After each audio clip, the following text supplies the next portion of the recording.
জান্নাতের কাফেলা একটি Islamic channel.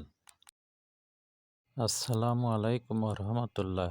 সম্মানিত দিনদার ভাই বোন বন্ধুরা, আল্লাহ তালার ৯৯টি সুন্দর গুণবাচক এবং ফজিলতপূর্ণ নাম রয়েছে। এই নামগুলি পাঠে অনেক উপকার, অনেক ফজিলত লাভ করা যায়। আল্লাহ তালার ৯৯টি গুণবাচক সুন্দর নামের মধ্যে একটি নাম হলো আল মুহইয়্যু। আল মুহইয়্যু। আজকে এই নামটির অর্থ এবং এর ফজিলত নিয়ে আলোচনা করব। আশা করি ভিডিওটি শেষ পর্যন্ত সাথে থাকবেন, সেই সাথে লাইক, কমেন্ট, শেয়ার করবেন এবং সাবস্ক্রাইব করে পাশে থাকবেন।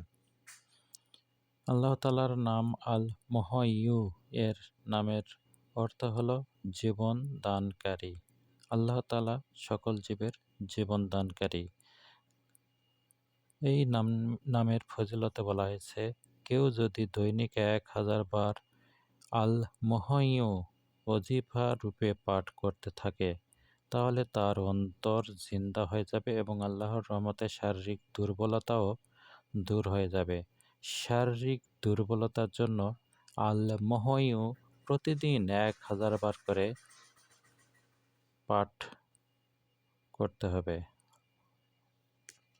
দীর্ঘদিন যাবৎ যদি কোনো রোগী দুরারোগ্য রোগে আক্রান্ত হয়ে পড়ে থাকে এবং তার চিকিৎসায় যদি সুস্থ না হয়ে ওঠে, তাহলে সে প্রতিদিন ১,০০০ বার করে ইয়া মুহইয়্যু পাঠ করতে থাকে, কিংবা অন্য কেউ যদি ১,০০০ বার পাঠ করে আল মুহইয়্যু এই নামটি পাঠ করে সেই রোগাক্রান্ত ব্যক্তির শরীরে ফু দেয়, তাহলে আল্লাহর মেহেরবানিতে সে সুস্থ হয়ে যাবে। এই আমলটি প্রতিদিন করতে হবে।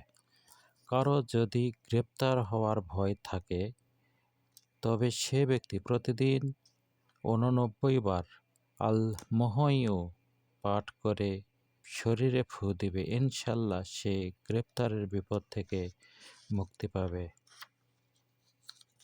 এর পরের ফজিলতে বলা হয়েছে, কেউ যদি শরীরের কোনো অঙ্গ বিনষ্ট হওয়ার আশঙ্কায় পতিত হয় বা কোনো অঙ্গে ব্যথা হতে থাকে, তাহলে রোজ ৭ বার আল মুহইয়্যু পাঠ করবে। ইনশাল্লাহ আল্লাহর রহমতে আশঙ্কা মুক্ত হয়ে যাবে। এর পরের ফজিলতে বলা হয়েছে, কেউ যদি আপনজনদের বিচ্ছেদ বেদনায় কাতর হয় বা জেলখানায় বন্দী হওয়ার ভয় থাকে, তাহলে এই পবিত্র নাম আল মুহইয়্যু এই নামটি বেশি বেশি পরিমাণ পাঠ করতে থাকবেন। বেশি পরিমাণে এই নামের ওজিফা করতে থাকলে হৃদয় মন আলোকিত হয়ে যাবে। পরের ফজিলতে বলা হয়েছে, যদি কোনো জালেম বা শক্তিমানের জুলুমে পতিত হয়, তবে রুটির একটি টুকরো হাতে নিয়ে ৫৮ বার ইয়া মুহইয়্যু বা আল মুহইয়্যু পাঠ করে টুকরোটি খেয়ে ফেলবে। ইনশাল্লাহ আল্লাহ তাআলা তাকে হেফাজত করবে। আল্লাহ তাআলার এই নামটি আল মুহইয়্যু এই নামটি শরীরে কোনো ব্যথা হলে ৭ বার পাঠ করে ফু দিবে। ব্যথাযুক্ত স্থানে ৭ বার আল্লাহ তাআলার এই নামটি আল মুহইয়্যু পাঠ করে ফু দিবে। ইনশাল্লাহ ব্যথা দূরীভূত হবে। দৈনিক ১০০ বার করে ৭ দিন পর্যন্ত যদি আল্লাহ তাআলার এই নামটি পাঠ করে শরীরে ফু দেওয়া যায়, তাহলে হাসরের ময়দানে আযাবের ভয় থাকবে না। কারো জেল হওয়ার ভয় থাকলে অধিক পরিমাণে আল্লাহ তাআলার এই নামটি আল মুহইয়্যু পাঠ করতে থাকলে আল্লাহর রহমতে ভয় দূর হয়ে যাবে এবং সে জেলখানায় আবদ্ধ হবে না।